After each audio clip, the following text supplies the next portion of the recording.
Following a wonderful congress that we had last week, we learned and we felt how the Creator exists in all the connections between us, how much He wants to be revealed, how much we together with all the friends in all the groups can help each other to reach this thing.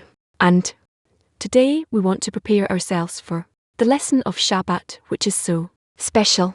We want to understand together how we turn to the Creator. How do we ask correctly of Him? How do we demand in the right way? What is it that we should demand? We will enter this together. We want to be in the same desire. We want to be in a common intention that everything that the Creator has planned already, everything He wants us to feel, we will aim ourselves correctly and ask correctly and take all the good that He has planned for us and demand it now together in the lesson. The kinds from The Watchman Says, Morning Comes. Item 86. If you ask, ask. If you make your requests before the King in prayer, ask, pray and ask your requests and return to your Maker. Come, as one who invites, greeting his sons, and having mercy over them. So is the Creator in the morning, and also at night He calls out and says, Come. Happy are the holy nation whose Master seeks them and calls for them to bring them near Him. Again, if you ask, ask. If you make your requests before the King in prayer, ask, pray and ask your requests and return to your Master. Come as one who invites, greeting his sons and having mercy on them. So He's the Creator, and in the morning and also at night He calls out and says, Come. Happy are the holy nation whose Master seeks them and calls for them to bring them near Him.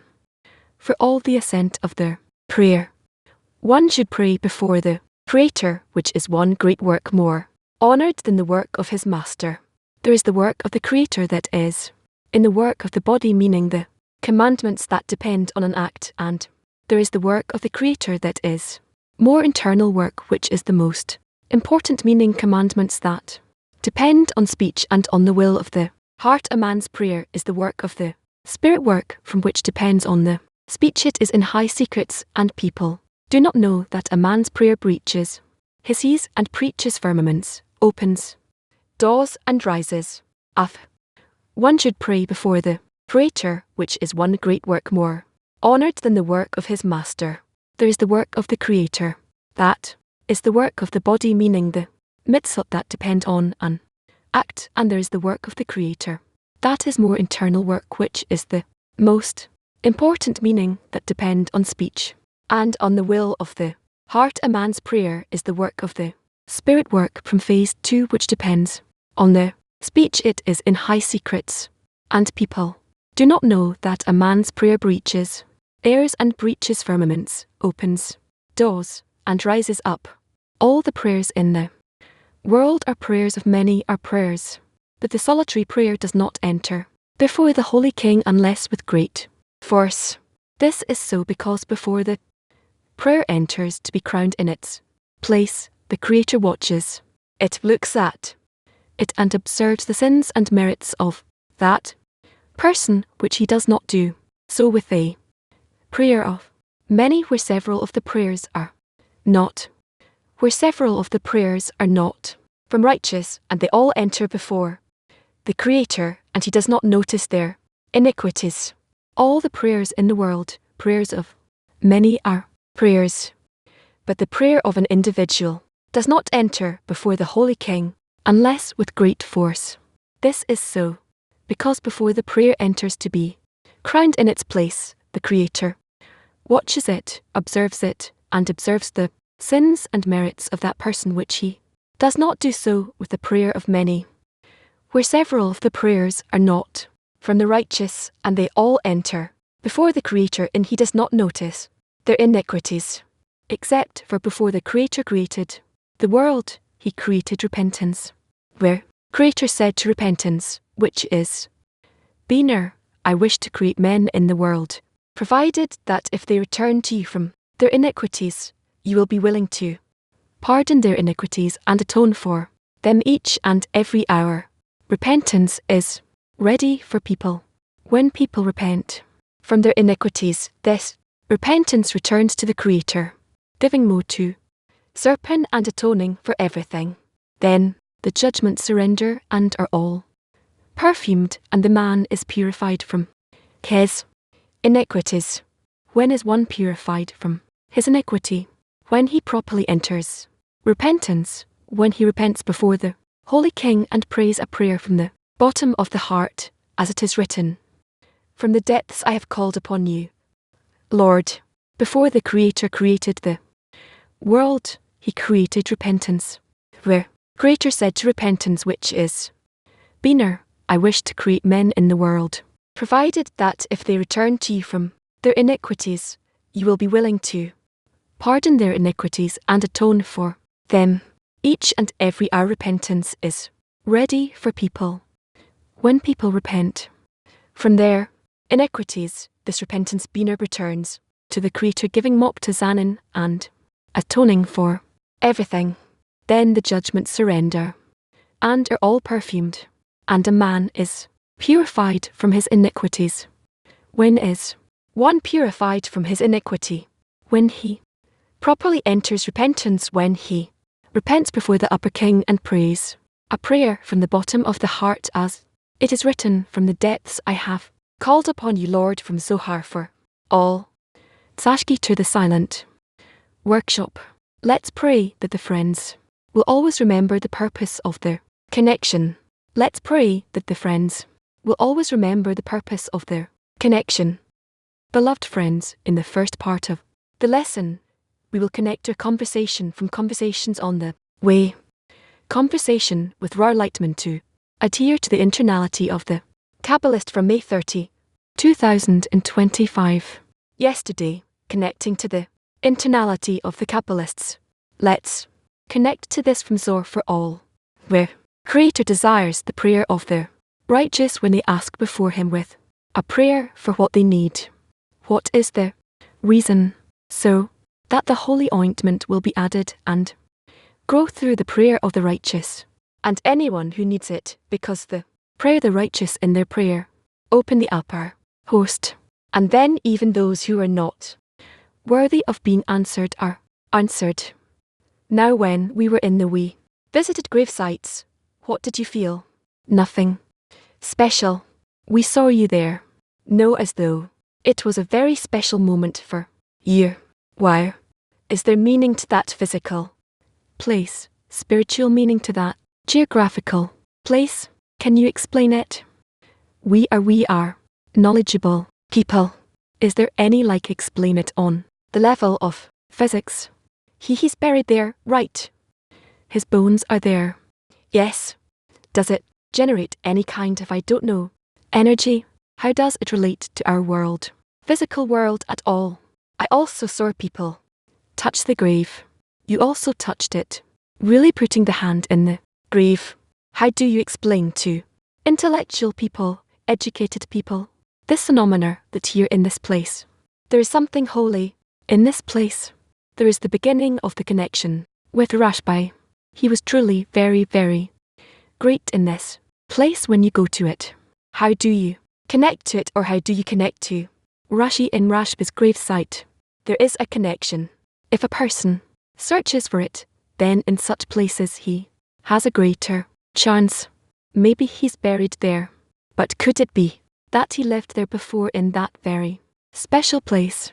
Maybe that's why it's special. Or is it just because he's buried there? I don't understand what you're asking. I'm asking before he was buried there. He lived there. Where? What do you mean by there? In that same place, in the same place. In he was buried there, and maybe because he was there. Is that a special place? Through everything you can connect. You say that in that place there's the beginning of a connection with Lashi. What is that? The beginning of the connection with Lashi.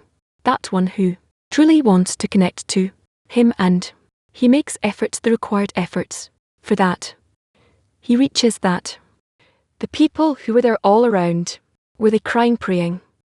What does it mean to connect to Rashbi? It's a connection with his spirit. And what is there in that place? Can you connect to him from here? From also? Yes. So what's special about that specific place where he's buried? Well, there's a greater chance. There's a more of a chance. Why is it specifically where he was buried? Why isn't it where he wrote the book, or I don't know where he lived and ate, or why is it that the place the person was buried in that's called holy, and then people come to visit the grave rather than the place where the person lived? Why? What's the reason for that? That's what's customary. Is there a certain root to it, or is it just customary? Of course, there is a root and branch here. He once said that when a person dies, he's rid of his body, which is an addition of ego, right? And so he becomes more holy, so to speak, closer to the Creator. Yes, because this biological body burdens us, that addition of a body.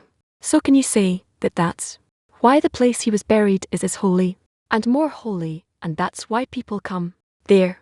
Yes, and the same principle applies to the grave of any Kabbalist, or is it just Rashbi? Well, you can't compare every Kabbalist with Rashbi because he was a lot much higher. Yes, but the same principle of memorializing Ashi and coming closer to him, and because this is the day he died. Can we build the same feeling with entering a connection with a Kabbalist? Does it depend on a person going to his grave site, or can he enter such a connection just by studying that Kabbalist's writings? Well, both. Which is more powerful? It depends on the soul of that person. Can a person enter a connection with Rosh without ever studying his writings, just from going to his grave site? Can he connect to him? There has to be a connection. So how do you establish the connection? How is a connection established between a person and a Kabbalist who has departed this world? When you reach his grave, ask of him to be close to you. Meaning, when a person goes to visit the grave of a Kabbalist, it's only to seek closeness to the Kabbalist. Right? That's the only request that's accepted in that place. And when we read the writings, Abasher's writings, for example, can we ask to be close to him through that? Yes. And is it the same as powerful, or is it a different calculation? This depends on the spiritual root of their person and what exactly he intends for in connecting to that. What is there in the spiritual root of a person? Why does it depend on that? Specifically, the spiritual root of their person. He has a connection with the Kabbalist, that he is now in a place that is somehow connected to him. But it turns out that the connection between a person and a Kabbalist depends on the spiritual root of the person.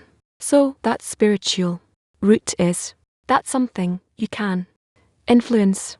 Do you have the ability to determine your fate, or is it something that the Creator has declared for you from above? It all depends on the Creator.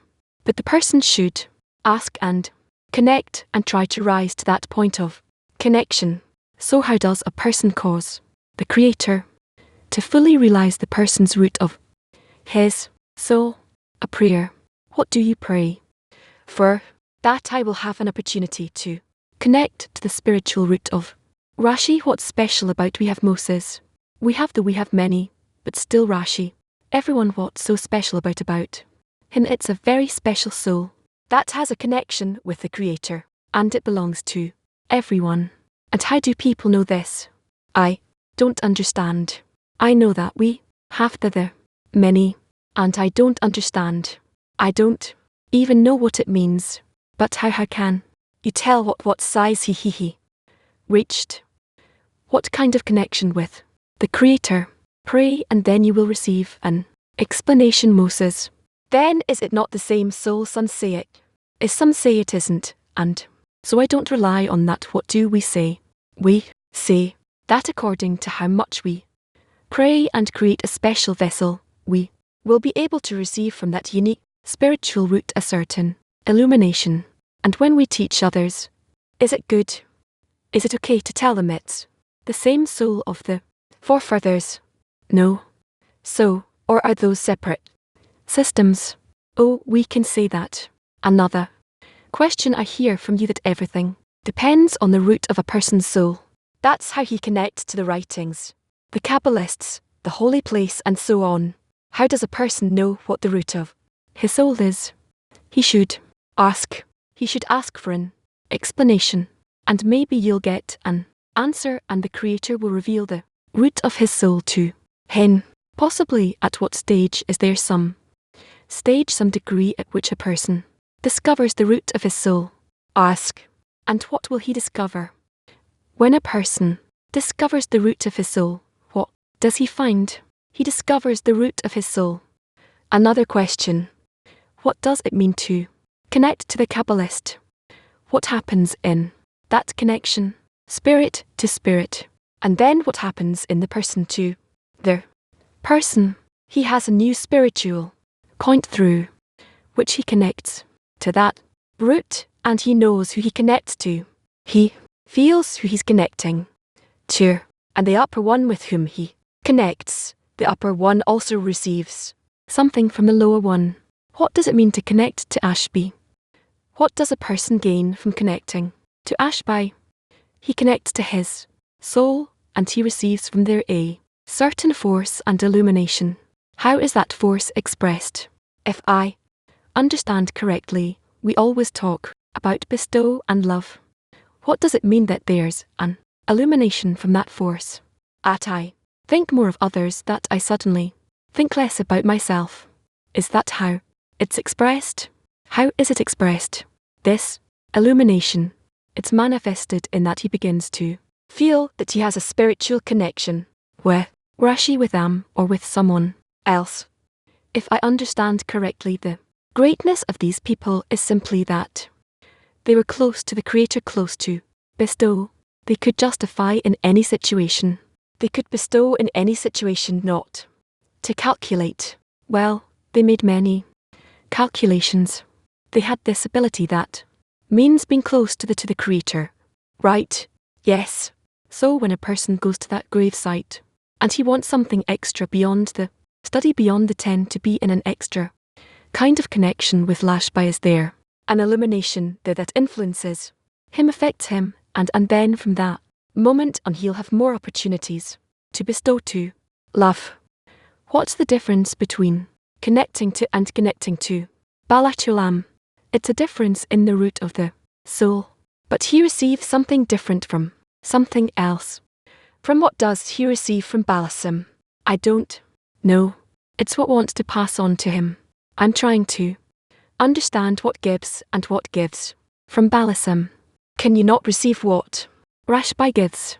And can you not receive from Ashby what Balasulam gives? Yes, but how could it be that Ashi wrote the book of Zohar and Balasulam? Tell us about it. How could it be that there is that kind of connection if he's not the same soul? His soul? This is how it is in our world. Can you express the spiritual world in any way? Can you describe, when you're asked what is the spiritual world, is there any expression of it, manifestation of it in our world? I can't answer that. All of you should ask all the time. Ask. That's it. Ask for what? Love. What you're missing. How to make it so that one lacks the right things. Yearn for it. If that is all. I mean, how do you develop the ability to lack what the root of my soul needs, or whatever is most accurate for the purpose of correction? How do you develop that ability? You need to pray a lot for that. As we advance, when we advance further, will we be able to know what they did for us, what Rashi did for us, and Balasim? We will feel them separately. Right? As in our worlds, I understand what Newton did and what Einstein did. I understand how Thomas Edison 100 years ago or something discovered the light bulb. Right? I know these things. The small child doesn't So, we will also know exactly what each Kabbalist did. What each Kabbalist did for us, for humanity, or for those who want to advance. Of course, more or less it is possible you can scrutinize it. So what is each one's role, and what he did for our advancement? What road he paved for us, right? Yes, is that it? Who is from until comes to the place of Eden of the righteous ones, until the greatness of Rabbi Shimon is heard in all the heavens, and all the lower ones and all the upper ones all at once are bewildered and say, is this whose voice boomed? Who can stand before him? That is Rabbi Shimon. And when he opens his mouth to begin to engage in Torah, his voice is listened to all the chairs, all the heavens, all the chariots, and all those who praise their Lord. Is there none who will? There is none who will begin to sing, and none who will end his song, meaning those who stand in the middle of the song do not finish their song, because they are all standing and listening to the voice of Shimon until it is heard in all the heavens above and below. His mouth is opened, and when Shimon finished engaging in the Torah, who saw songs, who saw the joy of those who praise the Creator, who saw the voices travelling through all the firmaments, and by the virtue of Rabbi Shimon, all the souls, all the angels come kneel and bow before their Master, raising the sense of Eden from all the way to and all that. Because of any terminology, I have nothing more to add. Do you have any advice for students? How not to fall into a state of idolatry, to always be in the scrutiny of the pure rule, and how do you conduct such scrutiny? Always ask. You have been directing us throughout our lives. I have many examples over many years, but for example, I remember one of the first times we went to Bilam's memorial. We went with generators and then lighting, and we wanted to place a permanent lighting there. Right, arrange the place, make it nice, but you said no, don't do that, that's not our work, that's idolatry, you're serving the stones, it's not necessary. And I have many such examples from our lives. And it seems to me that it's a foundational principle here. It's very important to understand and to explain this to new students, because people come and they're taken to visit Rash's memorial and so on, and it's very easy to completely deviate from the path. And yes, so what is the question? What would you tell new students? How to maintain the same approach to inner work? To maintain the inner work, that's the most difficult thing, because a person doesn't feel in which way he's deviating, and therefore we have nothing to demand. That's it. Wanted Balaam's grave site to become a, what is it called? Tombstone. It's not a tomb, it's that whole structure. It was done before Rash departed. Yes, of course. When Balaam passed away, he was buried, and then I understand they added this whole structure with the books, the library, there. Did Rapsh want that done, or did the students just go do that?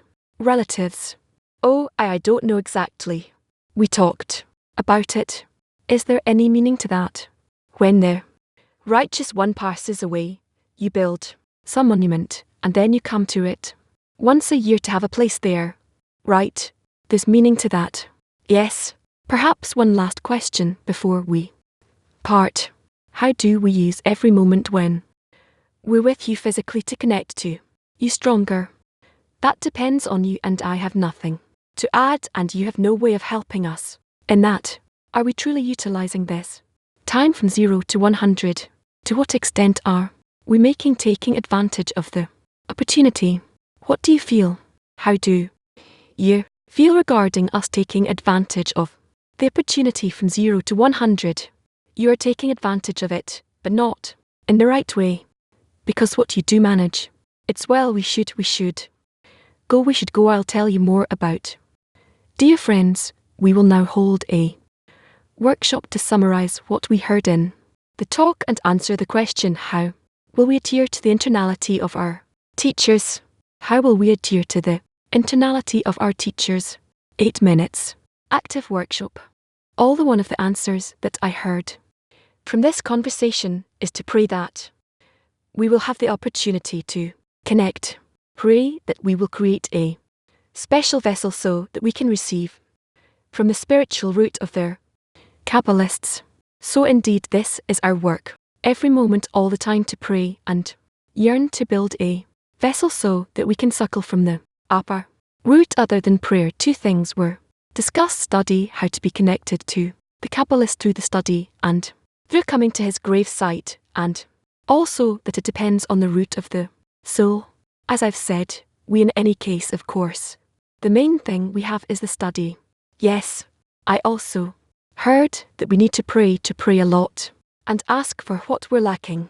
First of all, we need to want to adhere to our teachers. According to what I've said, each Kabbalist can wanted to give something different, and this whole talk is a bit new to me. This whole thing we can want to receive something individually from Lashby or from Balism specifically. Normally we work in a more generalized kind of way, and I don't think we ever focused in such a way on the person. When I go to studies, read something from someone or go to Cab's grave site and then aim to receive something directly from him. Here, it felt very innovative to me, new to me. It was very powerful. Also with respect to the root of the soul, that a person needs to ask to discover his root, the root of his soul, and what it is.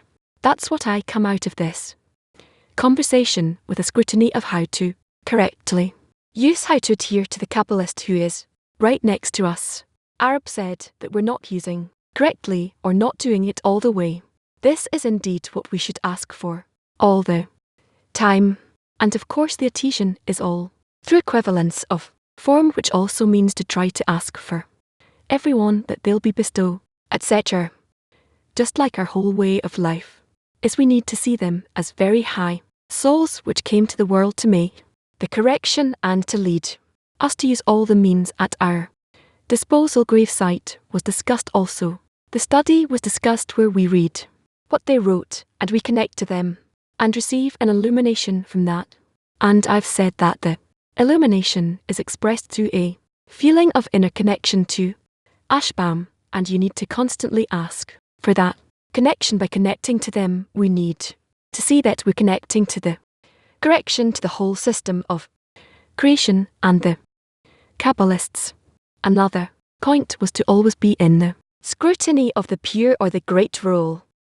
We have a role to always connect with the upper one and bring him to all of the created beings. And so we have to see all the time how we engage in that, how we connect between us in order to create a vessel. How do we connect with the upper one? Draw the force of the teacher, the force of our teachers. How do we draw their forces and bring them to the whole world? Yes, it was exactly in relation to idolatry. If we don't want to fall to that, we need to think about our great duty and how we need to advance towards that, and how everything is attained through prayer. And then you can also ask for an explanation regarding the root of your soul from the Creator through the prayer. And sometimes I've said that maybe the Creator reveals your root of the soul to you. Yes, maybe we should also emphasize this thing, that the matter of the physical location, it sounds like it's unique only for Rashba, only in Rashb's grave Kabbalists, and we heard about Rabash in the past and now about Rav, that they seemingly somehow know how to create this connection with Rash, being in the context of the physical location. As we heard, we have to be careful not to fall into idolatry. But our work, of course, remains the building of the vessel, the building of the inner vessel, each one according to the rule of his soul, and all of us together in a common prayer, as Rar said now, that we should pray and ask to be connected to our teachers.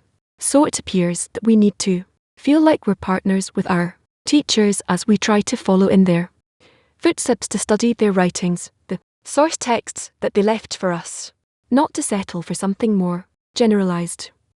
They pass on the laws to us, something without a source, that it comes only from the Creator, but rather it comes through a co-list, and that's what he attained.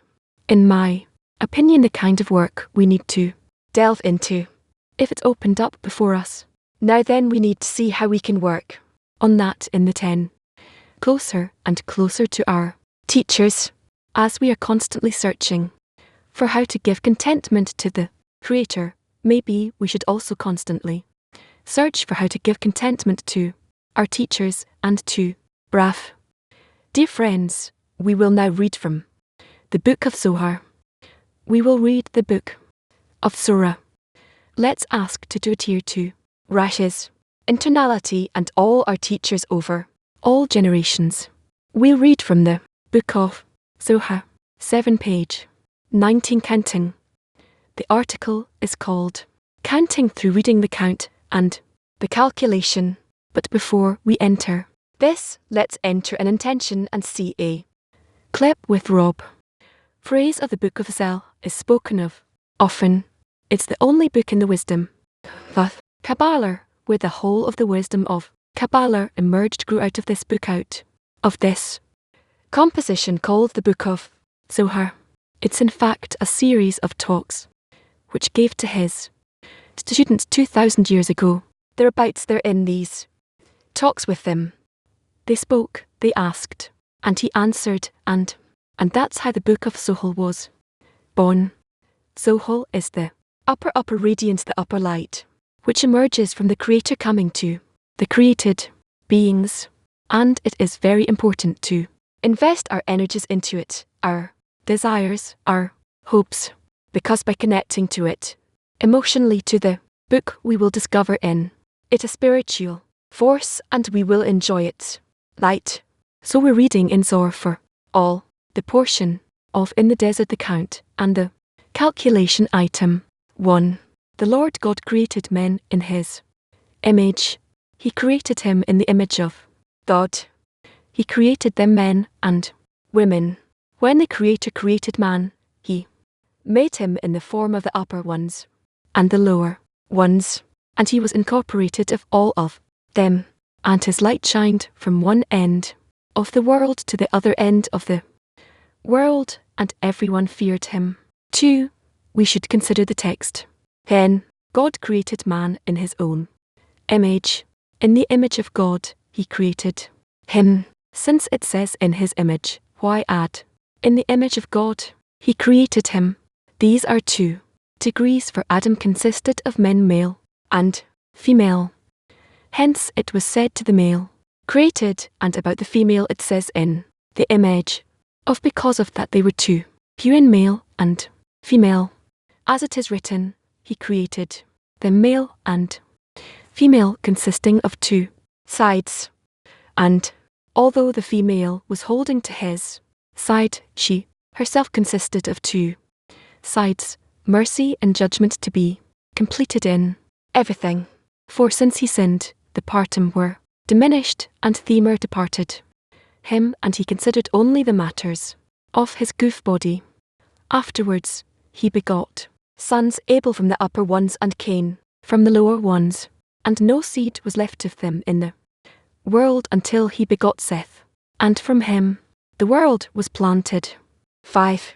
Yet the lower world was incomplete, and was not completed, and did not exist until the arrival of Abraham, and the world existed. However, it was not complete before Abraham was in the world, holding the world in the right in mercy, as one who grips the right hand of one who fell.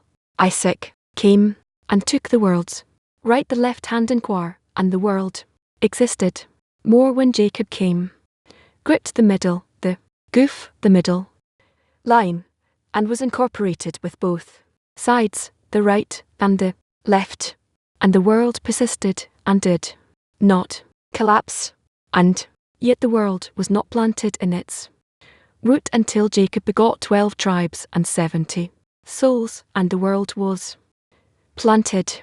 However, it was not completed until Israel received the Torah, and the tabernacle has been established, and the worlds persisted and were completed, and the upper ones and lower ones were perfumed. 7. When the Torah and the tabernacle were established, meaning Zerin and Malad, the Creator wished to count the armies of the Torah. How many armies were there in the Torah? In Zerin. And how many armies are in the tabernacle in Malat? He wished to count Israel or the armies of Zarin and Malat. Everything that should settle in its place, meaning tying the branch below with its root. Above settles only when it is mentioned in the mouth and counted. Here too, the Creator wished to count the armies of the Torah and the armies of their tabernacle to tie Israel to the root. Above, meaning Zerin and Malat, which are called Torah and tabernacle.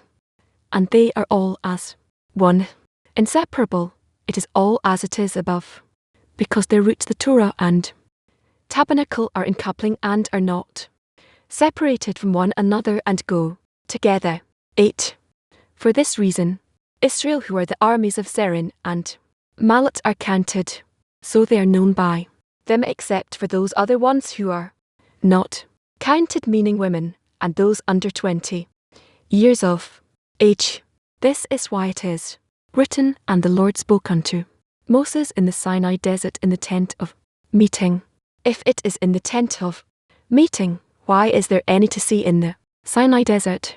Since it is known that the tent of meeting was only in the Sinai desert. Indeed, it is one for the Torah and one for the tabernacle.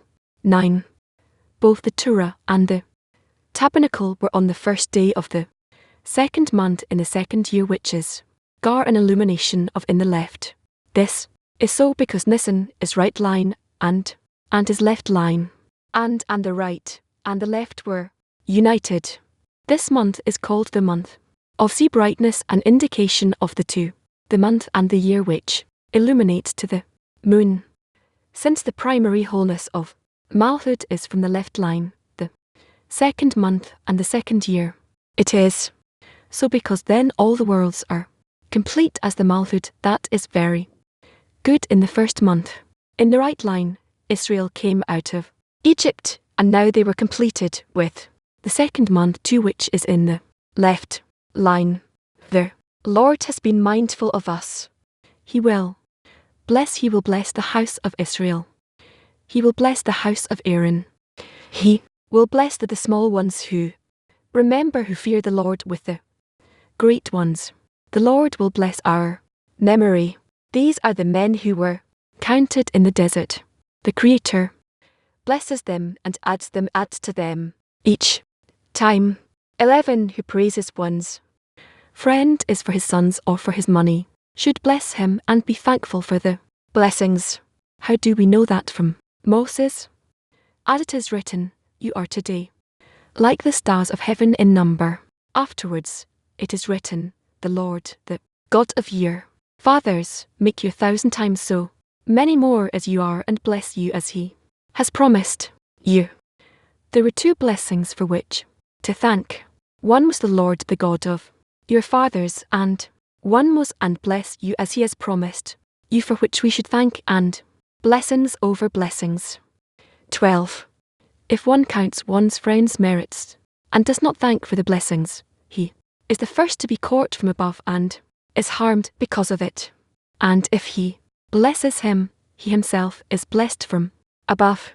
You should bless him with a good eye, not with an evil eye. And in all things the Creator desires the love of the heart.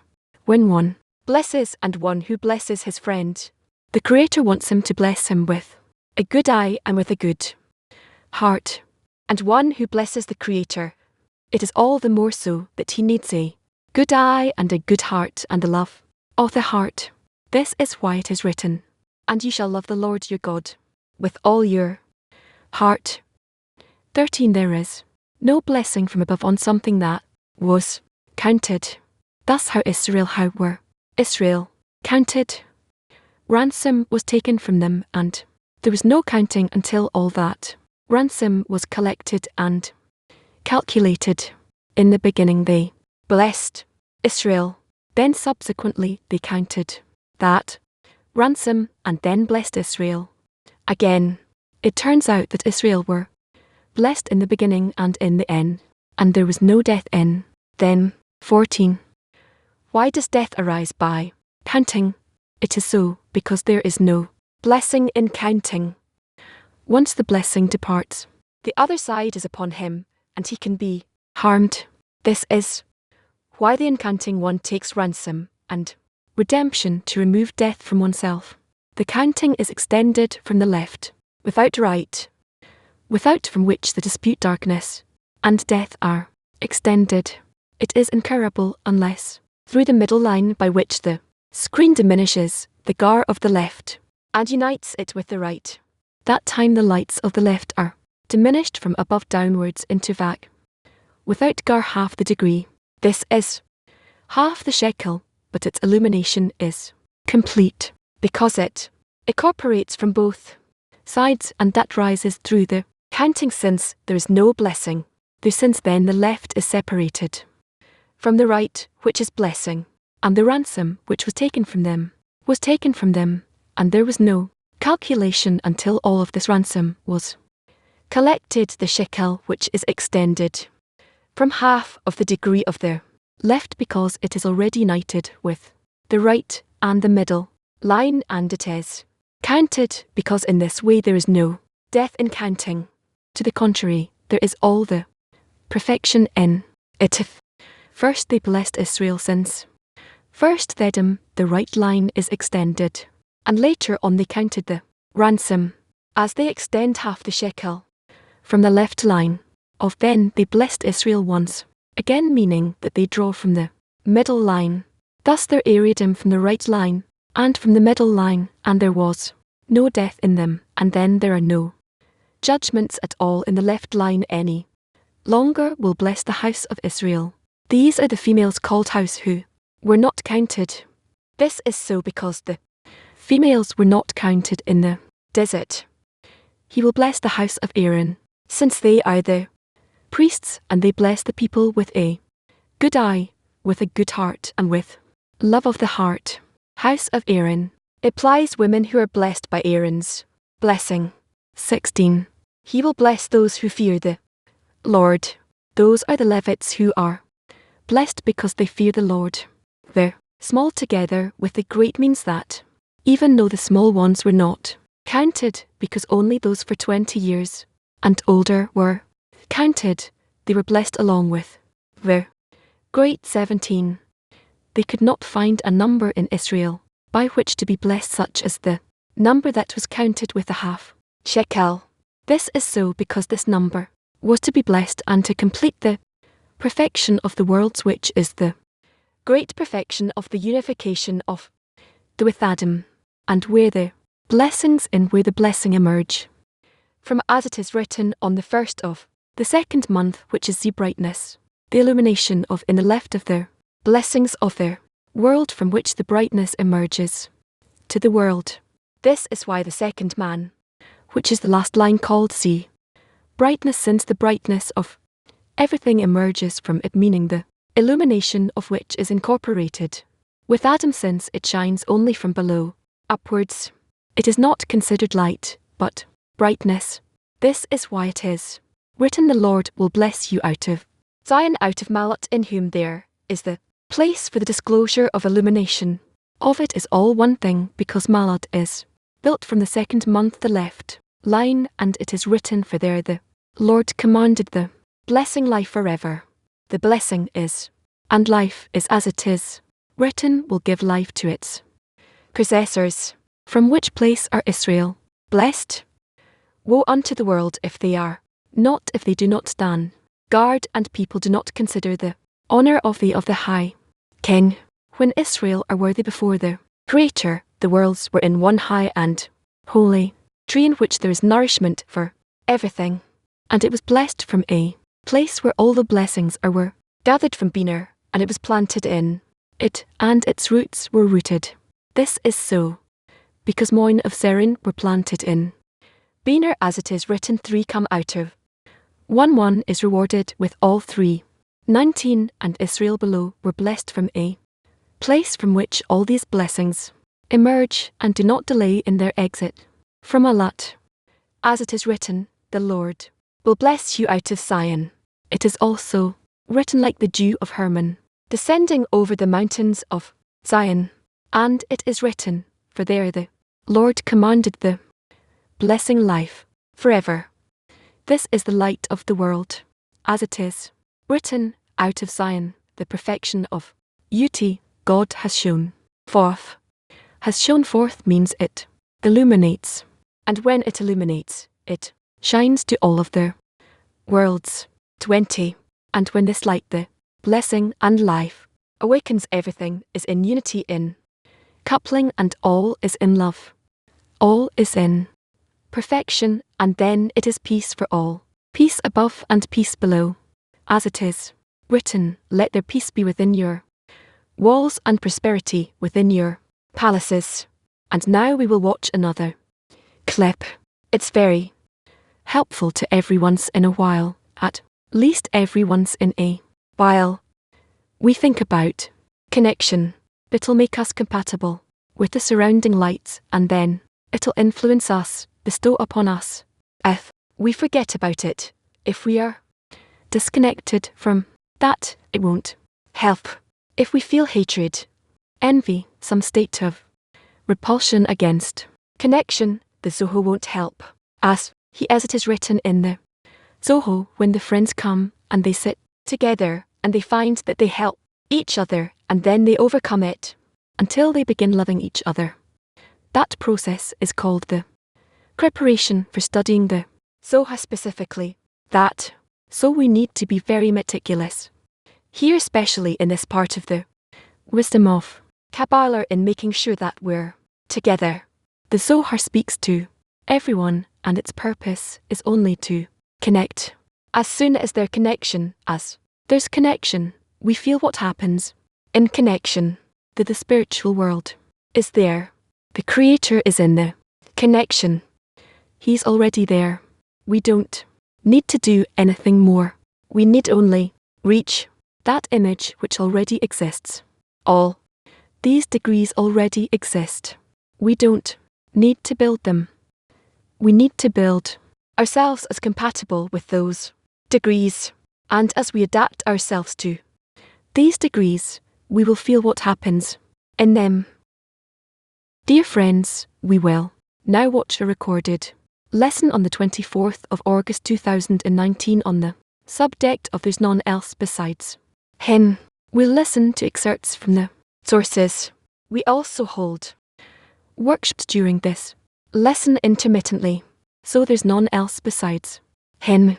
Excerpts recorded lesson from the 24th of August 2019. Let's connect.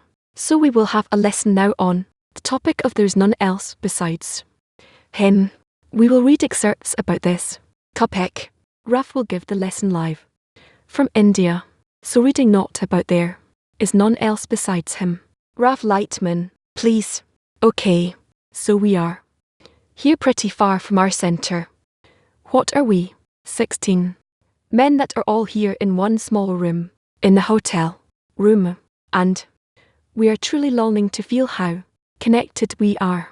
Nevertheless, let's hope that we will feel so, and we will continue. And there's none else besides him. We have spoken about this being the essential main concept that we have in the wisdom of Kabbalah, in the perception of the Creator in general in Judaism. We also discovered that that's how it is in all the religions and faiths that Abraham took on and divided them and gave them out to the nations. He threw them out to the land of Cadem. These gifts, and altogether these gifts, have the same approach.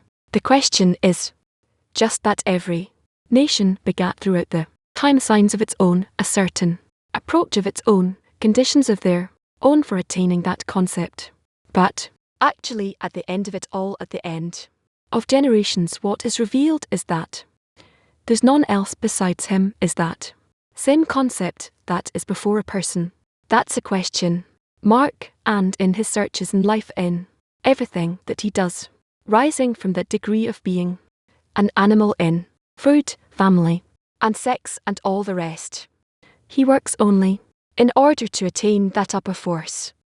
There's no besides him which awakens him to all these searches, and stands and expects a person to discover it. And all our searches are not just like that. God forbid it's not incidental.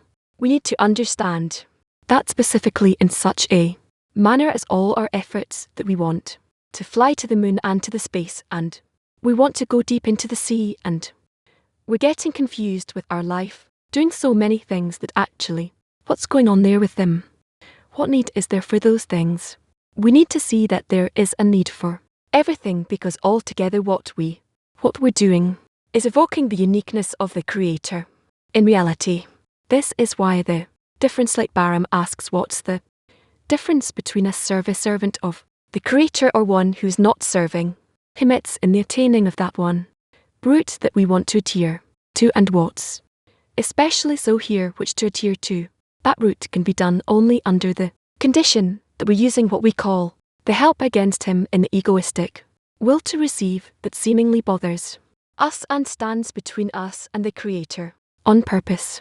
It was created so, and it is the loyal servant and an angel, and we can relate to all these disturbances in a matter-of-fact way, as these are the things that conceal the Creator from us. So we slowly discover that alto. Together we have one direction, one goal, one action, and certainly there are definitely different kinds of manners of using it. But this sort's a person.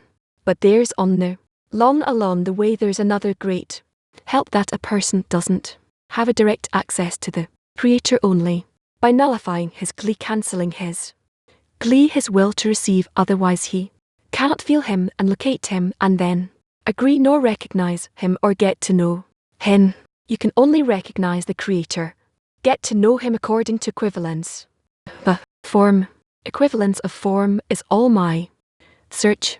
How can this be? That is why there's a thing, and its opposite here. The advantage of light from darkness, as I upon my egoistic desire, which brings me that sensation of darkness and disconnect from the Creator. I am trying to observe above it an opposite form, the recognition of the Creator, the form of bestow upon the reception, and to do that there was a necessity for the shattering of the mechanism which the Creator created as corrected to start with, but came out in smallness, and we need to correct it, and then we add our ego, our will to receive, and from that we have confusions and all kinds of difficulties and questions which are revealed as a preparation during the time of the shattering of this system, and then when we arrange it, we participate in it with all our inclinations, and then it turns out that we are seemingly building the Creator from our shattered kiln, our thoughts, desires, different letters, and when we arrange the connection within us and build the image of the Creator, the picture of the Creator, we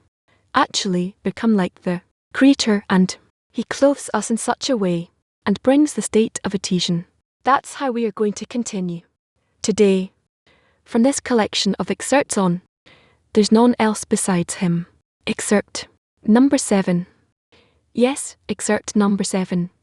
From Shammary 1, from Shammary 138, concerning fear that sometimes comes upon a person.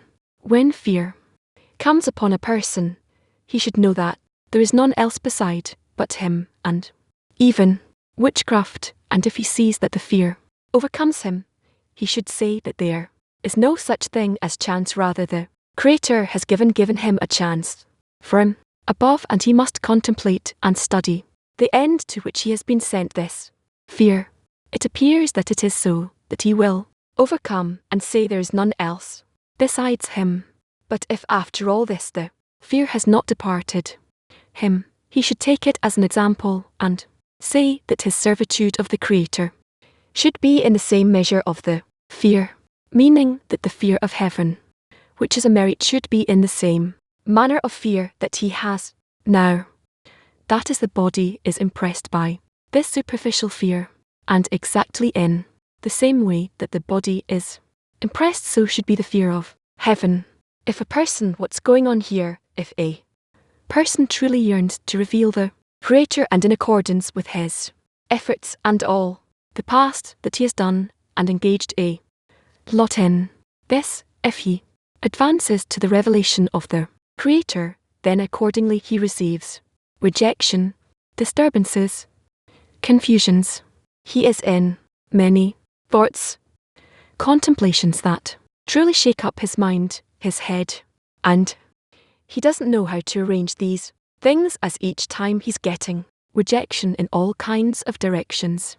Not just that he's being rejected, somewhat that he was rejected. The rejection that comes through the replacement of the thought, the replacing of a matter in life. All of a sudden he wants that all of a sudden this is the being revealed. And these revelations that arrive, these disturbances conceal the Creator which he wants to reveal so badly, and each time he needs to return to this state, that it all comes from the Creator. So, it turns out that the disturbance comes in order for him to hold on to the Creator even more meticulously and relentlessly, and hold on to all those states that are coming to him to disconnect him, that are truly to see that they're truly pulling him from the Creator, wanting to tear the connection between them. Then he needs to try this way to constantly renew the connection and be adhered to the Creator in what? In the fact that the whole mind and all the heart, all the thoughts and desires will all be adhered to the Creator, such that is something occurs in them, not in the current moment only, but he also prepares himself for the next moment, that it also comes from the Creator, meaning constantly our work both in the state of present and the future state of what will be, that I want to be, adhere to the Creator in heart and soul, in all the cases, in all the states, in all the times, and then I try as much as possible to seemingly assure myself that state, that I will be adhered in. Of course I won't be able to be certain that it will happen, and it doesn't happen. That's why a person comes in his searches and efforts to a state that specifically here there needs to be a deed of RV, where it's not a person who assures himself the adhesion which is permanent or future one that will be each time, no matter what comes to a person, but rather that the group that supports, and then from that point he builds the point of adhesion with the Creator. He builds the field which is where 10 in those 10 points, and if they are all in one direction, in one search, in the help of one helping one another, another that specifically where from the none else besides him, where each is supporting the other and holding the other to not fall from the recognition of his adhesion to the Creator at every given moment. It turns out that here I recognize how much our system needs to be unified, and all of us connected to one another, and all of us supporting one another, and from that comes the concept of ARV, where I feel a need for this, meaning that ARV becomes, it's not that I'm being helped and I receive something that I am attaining, but rather ARV is the system itself which comes, which I build, and there I attain the adhesion to the Creator, and in that adhesion together with the adhesion of each and every one of us, we reach one adhesion which is already heavier, that is there in the attainment of the Creator. By that we build our vessel of reception which is common. Therefore, when a person gets a disturbance, he needs to understand that it's not to do him bad, but it's all to push him towards more and more greater and greater connection with his 10 in order to build heavier in an even more corrected way. And the Creator simply wants to be revealed in the creature more and more, and every group is called a creature, a unit, a unity that is unified, and that's how we need to relate to this. Therefore, what is he telling us here? When fear comes upon a person, and this is really as fear as trepidation and inner anxiety, and it comes from all kinds of cases that are clothed in this world. Either all kinds of slanders come upon a person, more internal ones, more external ones. It doesn't matter. We don't know exactly why such or such specifically are rising right now. Later we will know that when we locate the general system more. So when a person gets that state of fear, he needs to know that there's none else besides him. For it's written so, that against each and every fear that there's none else besides him, meaning that it certainly comes from the Creator. And there is no question here. He shouldn't think that there's some other factor other than the Creator, which rules the world completely. But that is playing with that egotistical desire of a person in order to shake him up and awaken him to connection to correction. And if he sees that the fear overcomes him, and he can't even move it away from himself, and that's nice and good, because it turns out that he's not using this fear correctly, and this anxiety that he wants to get rid of it, and therefore it doesn't leave him. But if he wants to overcome, not for the direction of the fear will leave, but he wants the fear to remain, because probably the Creator sent him something he needs in order to be more adhered to the Creator. And then he doesn't ask for the fear to move from his world, but rather for it to continue to. He simply doesn't work against it. He works in strengthening himself above the fear, and the fear once again can awaken in an even higher degree, and again he awakens and rises above the fear. And this can be very small fear for some small success in life, or really many slanders rise upon him, both corporal ones, and later we will also see such spiritual slanders when we reach that we will reach everything. And if he sees that the fear overcomes him and doesn't leave, then he needs to say that there isn't, God forbid, any kind of incident here, but rather the Creator gave him an opportunity from heaven. What does this mean? To truly say that there's none else besides him, and it truly comes from above. That's a new degree of fear, and he can't overcome. This completely holds on to him. It's truly all my bones shall say. So he is fully in fear, and this is a sign of a new degree, a new state. And then, as it's written, he needs to stand up and say, for what purpose was this fear sent to him? For what purpose? Meaning so that he will be able to overcome and say that there's none else besides him, that this fear overcomes only in order to shake up a person and show him how even with his whole ego he's very weak, and he can't overcome anything that the upper force maintains his fear, his will to receive, and fills him with fears, anxieties, with a lack of light, we should say, and then it is certain that he comes to it, and there's none else besides him. Meaning, here we also need to explain this matter, and not just for ourselves, but for the beginners that don't know where it comes from. It rejects them outwards. They're not yet so understanding of what's going on. We need to strengthen them, and we need well, but mostly it's through the way they speak in the 10. So altogether all the disturbances that come so that a person will define that there's none else besides him, decide that as this fear and such thoughts, such disturbances specifically come directly from the Creator, especially when these are fatal ones, the true important ones, then the Creator in a great way is advancing a person to him. And even after all those efforts that a person does and wants to overcome, still the fear has not departed him. This is a sign that really the Creator is advancing him more and more internally, more to overcome not the fear, but towards his attitude to the Creator. We need to be careful not to destroy the bad feelings, not to erase them, all the bad phenomena, but rather to build them as the left line, and above them build the right line, as a love will cover all transgressions. If there will be no transgressions, there will be no love. If the transgressions will disappear, so will the love, in such a way in the two lines and in the middle line that's between them. We need to work. Therefore, all of our overcoming is in a blessing, as by this we attain theirs, none else besides him, even more and greater. And even after all those efforts, the fear and scare doesn't go away. Then he needs To take an example from this, and to say that to the same measure of the fear, meaning that the fear of heaven there needs to be a manner of the servitude of the Creator, meaning that according to that same fear there needs to be it revealed in such a way that he at least, in overcoming it, will cover it somehow.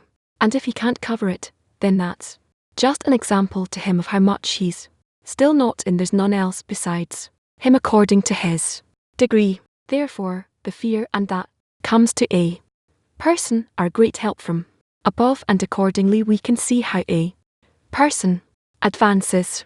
What else can we add? First of all, the work in the group, as Kabbalists usually don't interpret except for Rabash. Almost no one wrote about it in a clear manner, only here and there are all kinds of, as we learn in the Zar, we take things from, we receive things. But first of all, to overcome the fears and fears of heaven together, when we all convene together to deal with all these disturbances that are coming to each of us, to each of the friends, because the problem of one is a general problem. It needs to be that way. That's how the Creator arranges things for us, so that specifically by this we will then connect and build the Kli, the special Kli. This is on one hand, and on the other hand, as we build the Harva, then in the Harva we begin in the connection between us to feel the general fear, the inclusive fear, and the greatness of the Creator, which sends it to us, and his love by him sending to us all these problems, and obligates us accordingly to grow. And thus this is how we grow, overcome, and constantly grow him, make him greater upon above all the disturbances. Meaning, a servant of the Creator needs to understand that the process that we're doing here, our whole move, is only above the problem, which each time overcomes and establishes itself in a new way, and certainly it will be greater as much as a person feels it more. This is a sign that he's truly being given a greater opportunity to decide that there is none else besides him. Questions? Right now we have no question, Rob. We can move on to the next excerpt. Then I'll ask, what do we have before us? If you don't feel that you have questions, then what is the problem that stands before us that we truly should be in fear from? Fear meaning that I feel that this problem stands and is about to disconnect me and my ten from the sensation of the Creator, from the definition of the Creator. What is the problem? What is the fear that needs to be felt in us? Maybe we're still under the characteristic of a beast that doesn't feel this fear. But what is growing in our ten that the problem that we need to be in fear from, and then to decide that it comes from the Creator, and then to decide that there's none else besides him that we're grasping, him holding on to him, all of us together, more than the problem itself. Just as a great person who wants to keep a child, a young wacky child who wants to, and he says to him, no, don't do this, and don't do that. And then the child holds onto him and doesn't run away. So the Creator, by this help against him, advances us towards him.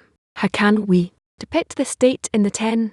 Please very quickly locate such a problem of this fear, and how we overcome in there besides him, so that this fear will be as the lift, the reason to rise to the.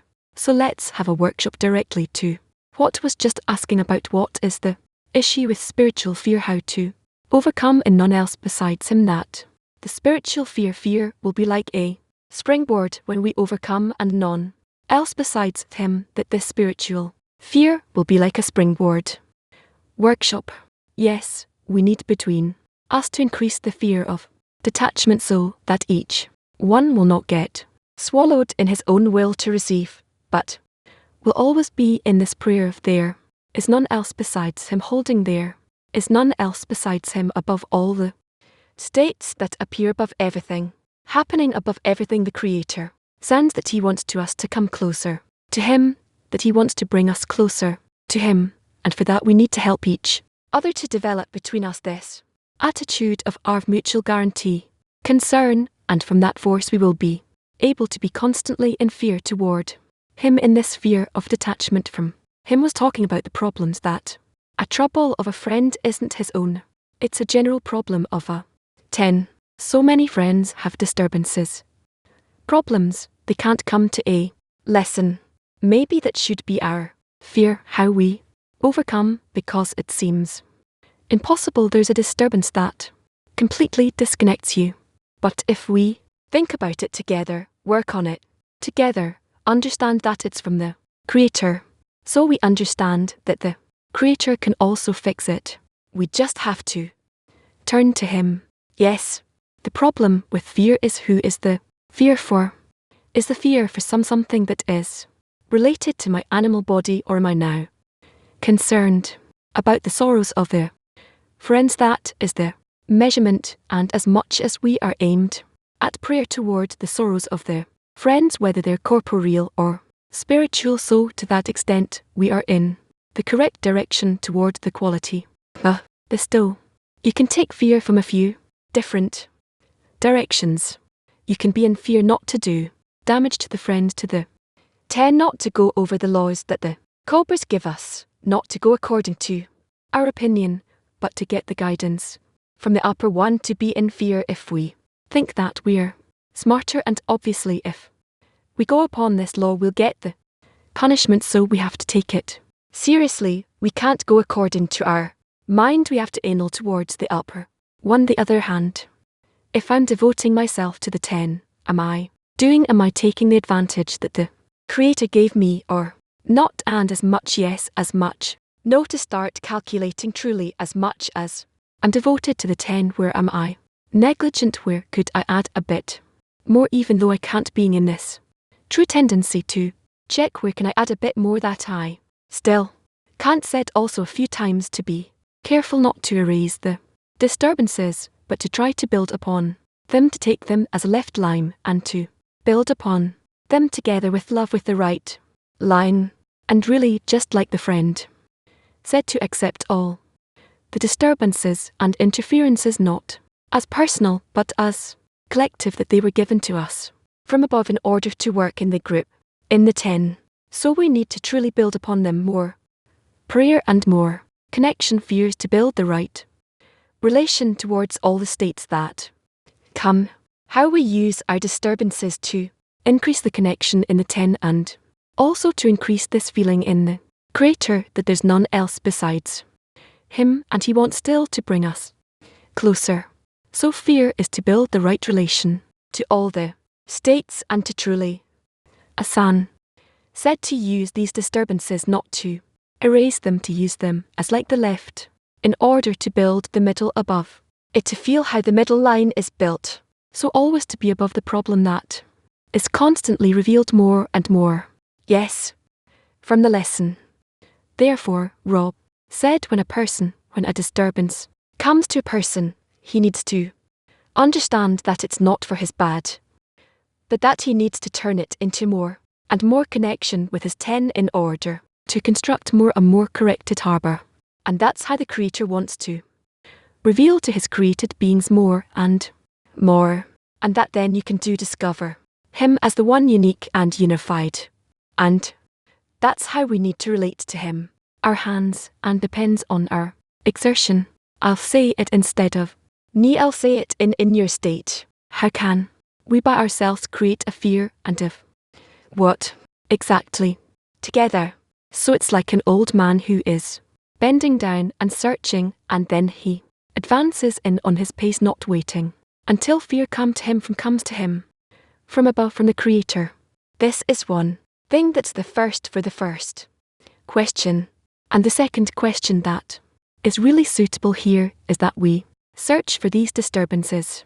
When we do it, we should also know that by our searching, by our effort, we actually raise money, and we awaken the Creator to send us these problems earlier, because all the problems that you get are through the amplification of the reforming light. So by that we're actually hastening time. So how do we in the 10 not wait for problems and troubles to come to each one of us, but rather we awaken them, and then we get them in a different way. Apparently, what does it mean in a different way they will come, and they will come from the same broken clay that is revealed more in its shattering. But they will come on the condition that there is none else besides him, that we seemingly make a preparation for it. We, as if put some soft bedding so that it can fall on it and it won't break. Let's say it's a new glass vessel. So how do we do that in the 10? Actually, I answered that already, that it's by overcoming in there's none else besides him. But how can we overcome or grow stronger in there's none else besides him if we don't get problems? So on top of what will I overcome if there's none else besides him? And here I'll give you the answer also, and you'll talk about it. Their answer is the following, that if each and everyone wants to add to the others, and this is why that there was a necessity to break the clay, so each one can add to their others his degree of necessity, for there is none else besides him from his aspect, from his side. This is how we can reveal in the gap between us, in the 10 where each one is different than the others. We can discover seemingly that salvation, that the Creator would have brought us in an external manner, in an external form, external fear. So by us discovering the shattering again and again between us, on top of that we can already discover and determine there is none else besides him, and this way advance. So please talk about it. So let's have a workshop now. And the question we're going to answer, if we don't wait for troubles and problems that come to everyone, if we don't wait for the problems and troubles that come to everyone, but we awaken them, I guess we receive them in a different way, through the shattered vessel being revealed, and they'll show up in none else besides them. Speak about that. Again, if we don't wait for the problems and troubles to come to everyone, but we awaken them, I guess we'll receive them in a different way, through the shattered vessel being revealed, and they'll come, and none else besides them. Let's discuss this for 6 minutes. Said that there are more internal disturbances and more external ones. So, if we precisely in a 10 focus on the internal disturbances and increase their importance, like for instance detaching, as the friend said, if we really increase the importance of that and become afraid of detaching from the friends in a 10 and from the Creator, that will be our greatest trouble in life, and we discuss that and increase importance about at.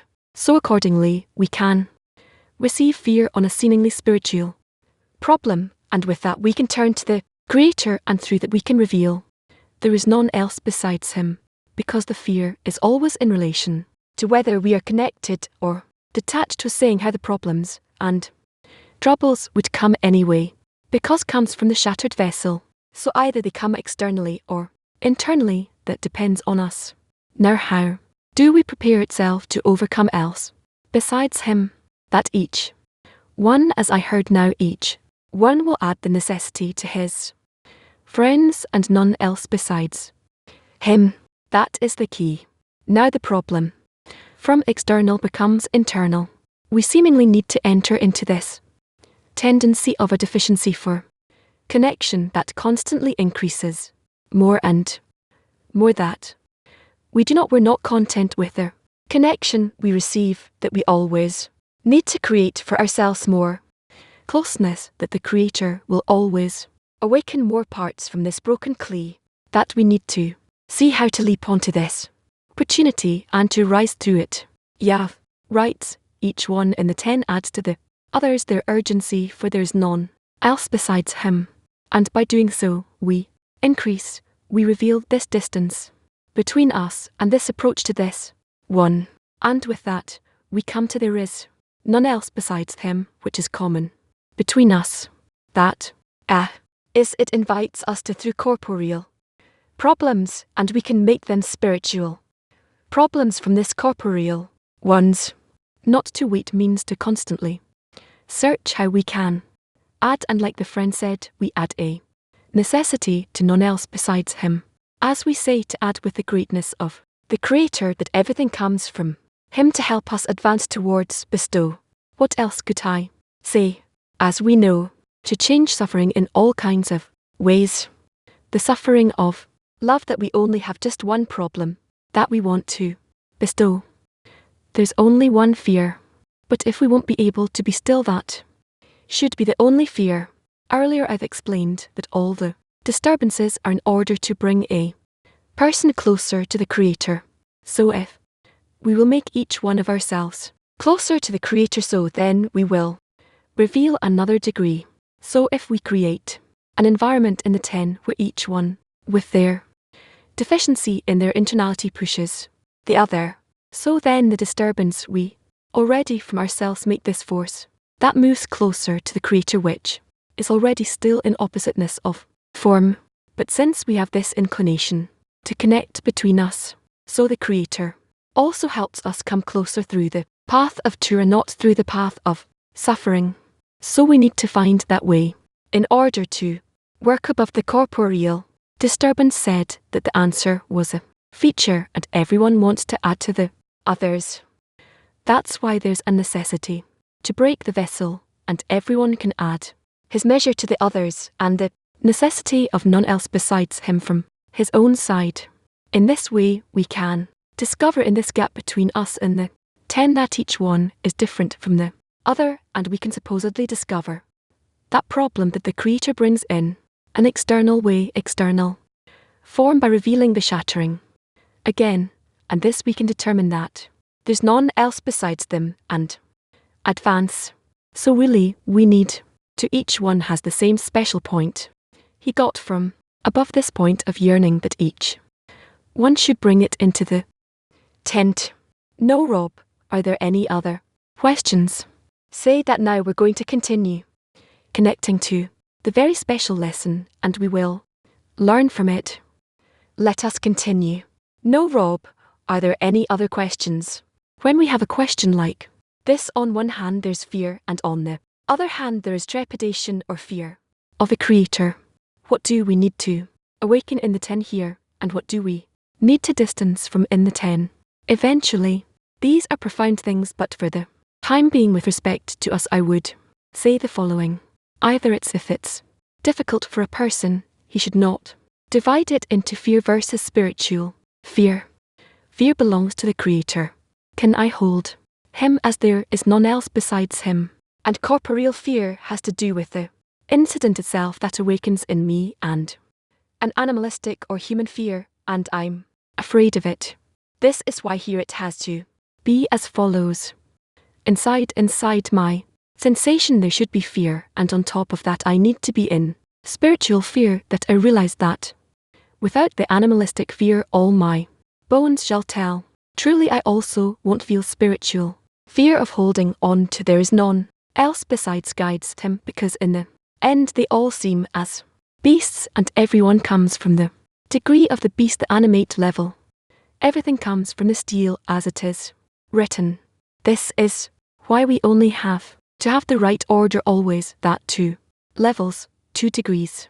Later on we will study more about it, that fear, it's the beast who is afraid that it might be bitten, that it might be harmed in some way, and spiritual fear, it's with respect to the Creator, that I might forget about him and fall again into the degree of corporeal fear, or that I will disconnect from there is none else besides him, and it's not because I will fall to the degree of corporeal fear and corporeal problems and troubles, but rather because by that when I disconnect from him I don't give him any contentment, and I actually even disregard him as the source of the whole of reality. This is why, well, at least like that for the time being, there are many things in it you realize that now we're touching the main point of our distance, that here we can already see how the 10 specifically is arranged with specifically the Creator by a certain incident, so that the relation between them is from the group to the Creator, and from the Creator to the group can change from minus to plus, and from plus to minus, until from all of these relations of the group and the Creator we start to feel the median, the average state, the middle line in which we to begin with include both the right and the left, and this is how we advance. And this is actually the goal in our main line of development for us to reach the building of the middle line, the detection of the midline, its construction, and so that we always follow it. This is truly the stuff of Aaron. So let's read next if there are no more questions. So it turns out, according to what you answered, Denise, that beastly fear is a trigger of the Creator to help a person to awaken in him fear. Of course, why else would he create it? Like all other incidents in the world, all of them in the end, either directly or indirectly in an alternative way, they are all aimed towards the determination of there is none else besides him in man's life. The Creator has to fill up all of his emotions, all of his heart and mind. The Creator has to fill it up and not anything else or anyone else. This is the goal of our development for us to reach that. This is considered that the Kli is filled up, and we will see later how we can do restriction here and striking coupling here. Everything has to take place. The question is whether we as a 10 need to precede the Creator in that and create some kind of beastly fear within the 10 so that we will actually be able to develop upon it and not wait for the Creator to operate that. No, not beastly fear, but only spiritual fear that we might disconnect from there is none else besides him. God forbid engage in corporeal fear. This is something that is imaginary. It's a lie. And it's not good. It's not good. That is it. Means that there is someone else besides him. That it's not the Creator who is doing it. But maybe there's another source even without a name who's managing all of my life. And we must not engage in that. That wasn't the meaning. But I just want to say that spiritual fear is imaginary. It doesn't scare me that I'm not adhered to. There's no I wish it would be scaring me. I need something, a trigger to get there. No. So, don't search for indirect ways. You're always going in this roundabout way. What for? I need to persuade myself that it all comes from the Creator, and directly on top of each and every disturbance I need to persuade myself that this only comes from the Creator, and by this persuasion more and especially it has to be in the group. This is what we need to engage in, and not in anything imaginary.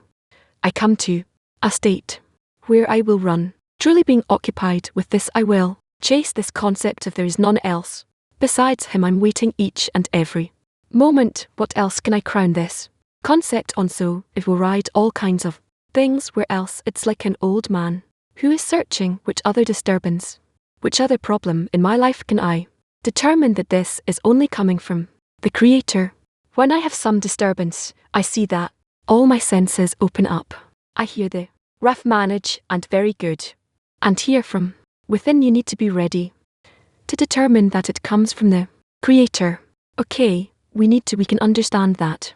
But when there's no disturbances, when the state is static, what can we actually do in the tense that will shake us up and move us to remember there's no besides him to create something that's upon above which we will be able to adhere? You don't have problems not such that upon them your sense is open or whatever. So are you at the end of correction? Are you in the end and maybe not sensitive? How do you develop such a sensitivity to develop such problems that will bother us in the 10? I don't know. Is the Creator between you, dwelling between you? I don't know how to answer such a question. If not, what else can we talk about? So, it's not important for you. Well, if it's not important, you can just scatter. So, that's the question. It's not important. When there's a disturbance, it's important. So how do we create something that will make it important? Well, you have to relate to it because the disturbance is important, not because there is none else besides him is important. So you draw him only if you need him, and if you don't need him, then you send him to all directions? That's exactly the question. Okay. So, what is the 10 for? So that's exactly the question. If you don't help each other, I mean, what will the 10 work and the 10 be about? What will the 10 do? This is the whole matter of what does it mean the shattering of the vessels of a Kim, that the concept of there is none else besides him has to be revealed in a visible apparent manner. And this is what is revealed through the shattering of the vessels that Malhud cannot have a grip on all of the revelations that it has before it in the ninth first spur. And this is why it breaks and it falls from the spiritual degree down to the corporeal level. I think that you simply have to think about it more. You are continuing to be on some superficial level, but this is simply how things keep on going, and time will come and we will reach success that is incorrect. He doesn't even scare us. I want to ask, how do you stop this superficiality? How do we move and shake us up and do some start? And by acting. Next to you sits this actor. I see him. He no longer looks like an actor. He looks like some kind of a spiritual Indian man. So we have to act. I see that people are very much impressed by acting.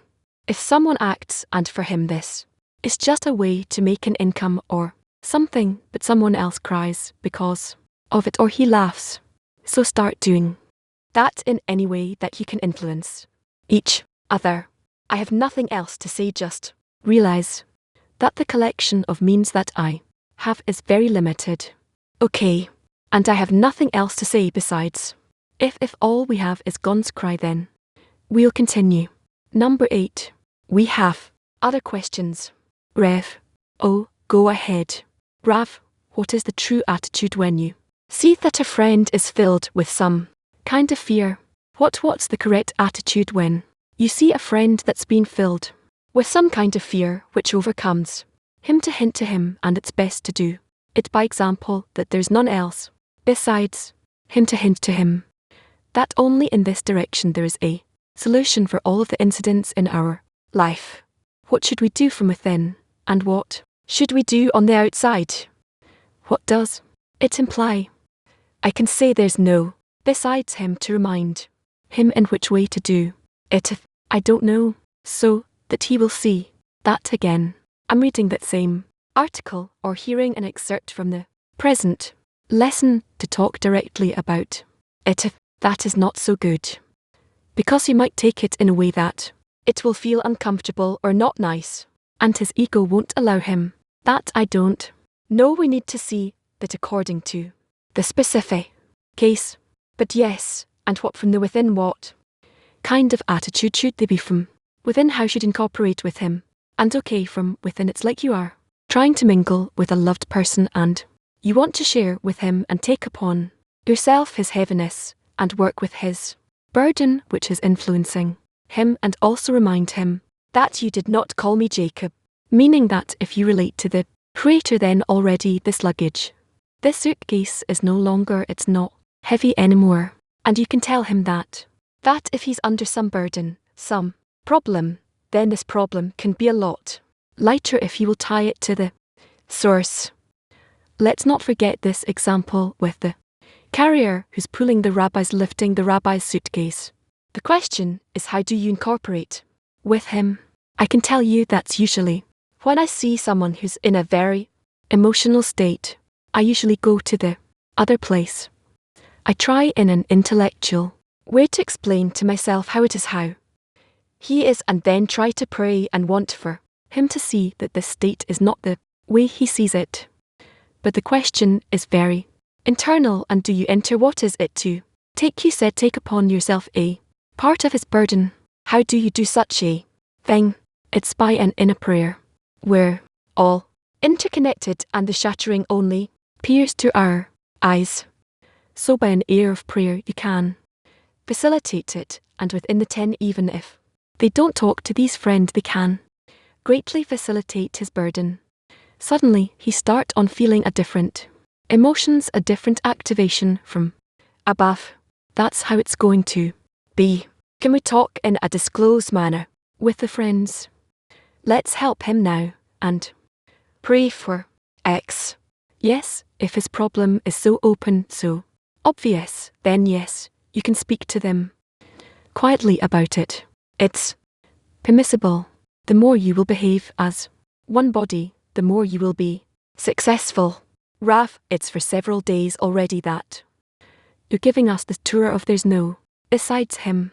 And if we come out of the conclusion that, well, let's take a specific 10 that really listens to what you're trying to teach us and succeeds in implementing what you're telling them, that 10, they attribute everything to the Creator. Every disturbance they attribute to the Creator, they live it and breathe. How do they advance to the Creator together this way, Moti? Together. If we take any disturbance, together all the disturbances come from the Creator. All the problems come from the Creator, so that we will connect all of our necessities, for there is none else besides Him, and ascribe it to Him, so that we can determine His uniqueness. That indeed there is none else besides Him, together with one inclination, and this will connect us. We connect in that, not in anything else. The fact that we want to determine that there is none else besides Him, these disturbances, or even lack of disturbances, this connects us.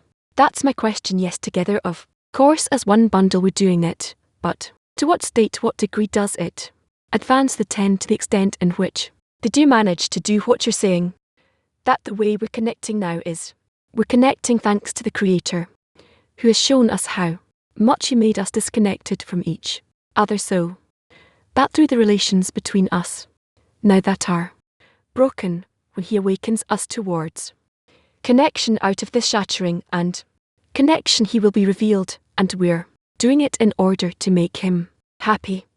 All of our work, all of the two, about that. We have a question from Holland. Please, He awakened that we would not have a deficiency for connection, for spirituality, that we would be like dead in the water. This fear, this where we connect to. This fear, it's almost like a stick. Is this what we want to keep? Is this what aims us towards awakening the dawn? Lower the shuttle. When we don't get any fear, any problem, any disturbance on the path, then we have a problem. Since we have no problems, and this can truly prolong the path and make it many years, and we seemingly enter a slumber, unless we can be with a deficiency. Without a deficiency, there is such a concept. We learned about it. We read about it several times. But still this concept seems to be somewhere out there, waiting. We need to awaken. It's your concern for how come we're not lacking it, and cry out and pray for something that we're not lacking. How artificially He shall help His friend. This is the whole matter of prayers in the public, asking in the public that by that we awaken it. I see that the whole of humanity is impressed by, let's say, movie theatre, movies, or some clip, what's going on. Simply, we generate certain situations. That's so that people like to be in that movie. This is how it is. I was watching a few TV channels here in my room in the hotel in Mumbai, and I saw that all of the movies are either they're crying because of lack of love, or they're happy and they're dancing because of a surplus of love. That's all they have here. And besides that, there is nothing. I wanted to watch something new from the world, something serious. There's nothing in all of the channels. It's a wonder now.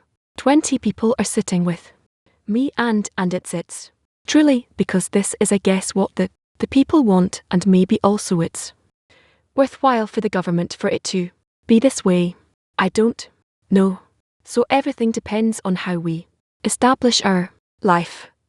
I think that the situation is very sleepy, dormant right now. You may be ashamed, or maybe you have some calculations about should we awaken the others or not. What will I look like? And all kinds of other calculations that are not useful for our matter. I don't know what to say about it. I don't know what to do about it. I do whatever possible.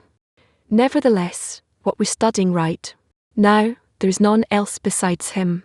I think that we're studying it more deeply, more concretely for our lives. Let us try to actualize it. Okay, let's continue. Okay, next excerpt. Excerpt number 8. From the writings of Rabash, article 133. It is all corrections. All the illnesses that I had placed on Egypt I will not place on you, for I the Lord am your healer. Our sages ask, if I do not place the illness, what is the need for a healer? We should interpret that since I am the healer, why should I place you an illness if I must heal the illness? What do I gain by placing an illness? It must be a punishment.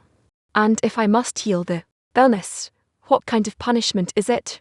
It is as though I work for nothing.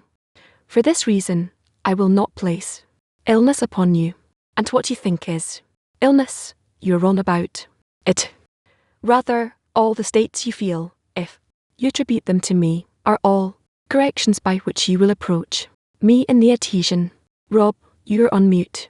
We need both the ascents and the descents. Yes, we cannot recognize a degree if it's not made up of, and there shall be evening and there shall be morning one day, and certainly the sensation of that ailment of the disease we need to have, because the illness, that's the feeling of the shattering that we need to feel in such a way, that state, and also to feel that the Creator prepared it for us, and first of all, it was defined from there besides Him, that it comes that way, and also for us to turn to Him and not to someone else, but for Him to help us come out of this illness, and that He is the doctor of all the sick. He is the healer, and this is how we define that there's none else besides Him, both in bad and in good, as they both become a whole degree each time, and build our 10 in a way that they can incorporate in one another more. The mold of the 10 is defined really in the first spiritual degree, but after that the incorporation, the kalat, which each time increases more and more, rises more and more, brings us the recognition of the Creator who is revealed in the Creator. The degree of heat kalat between us, as in each and every degree there is a multiplication as each divides into 10. On the first degree we attain the 10 against the second degree. We rediscover that we're not in the 10 already. It seemingly all shatters. Darkness comes night, but the darkness of the night is already from the 10 that we attained. It's already entranced into the next degree. The deficiency for the next degree that we now want to attain connection from the darkness, as this darkness comes from the form of the 10 that we attained before, and then we have the attainment of the connection already on the second degree, as both the attainment of the previous degree and its shattering now comes to its correction, and that's how we constantly come left right in such matters and advance that way, meaning the Creator certainly awakens both the darkness and the light, and we need to attribute everything to Him, as everything is corrections, and through those core corrections we each time attain increasing adhesion. Questions. Is okay